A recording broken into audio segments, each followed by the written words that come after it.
Hey, wild souls. It's Ray from the Impassioned Life at theimpassionedlife.com.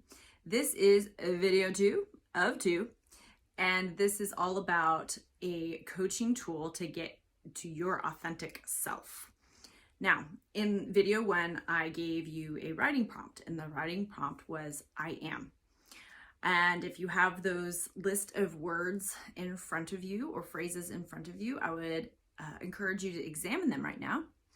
And I want you to look over them and say to yourself, how many of these things are things that I do? Okay. If you're feeling confused or that was very hard for you in the beginning, I will also link in the description a PDF to a list of values that might be easier for you to go through and circle. Sometimes that's easier. So find that link below. But for those of you who did the prompt, let's think about how many of those things are things we do. For example, I could say, I am a teacher. Well, that is true. I am a teacher, but what are my real values behind that? And it could be a couple things. For me, the concept of curiosity really resonates.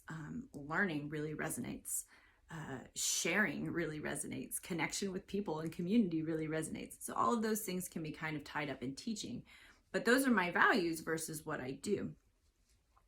The reason that this is important is that when we understand more authentically who we are, it allows us to understand ourselves better, to make better choices, and to have boundaries around our time, our friendships, all sorts of stuff. It can benefit you in the relationships that you have, in your spiritual growth. It can benefit you in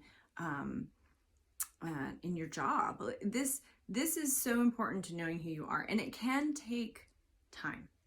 You may find yourself repeating this several times. I know I have repeated it several times. And I know for me, when I first started, it was a real challenge. Sometimes when we've really suppressed our authentic selves, it can take a little while to get the traction into who we are.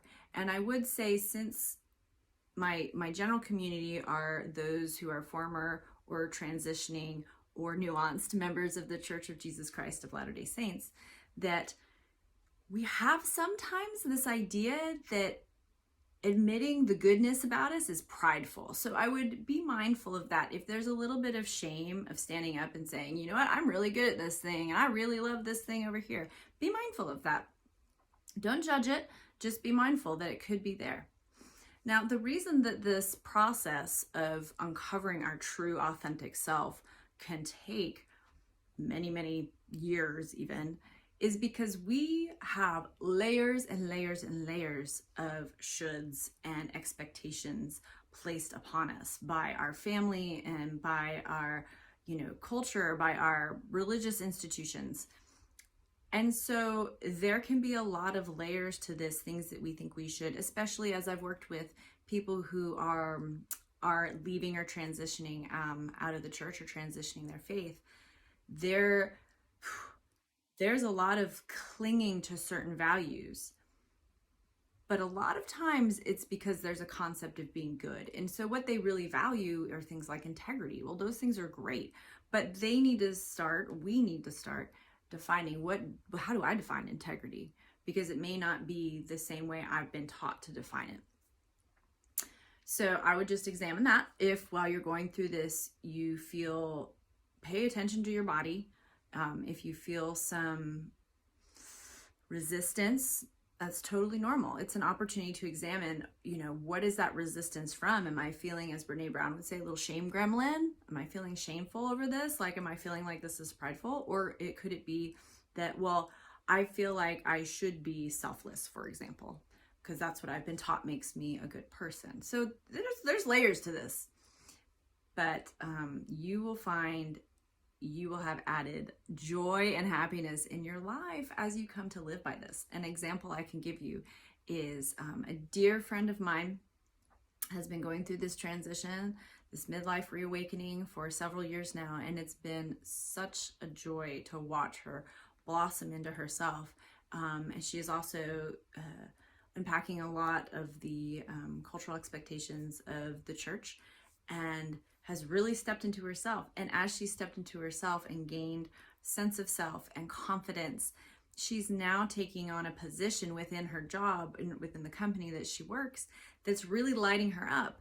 And it's because it's meeting all of these core values. She's like, I haven't been excited to work in 15 years. And I was like, yay, because she finally has been on this journey in this process, and she's coming forward and now loving what she does. Now, it doesn't mean she changed careers. She did not change careers.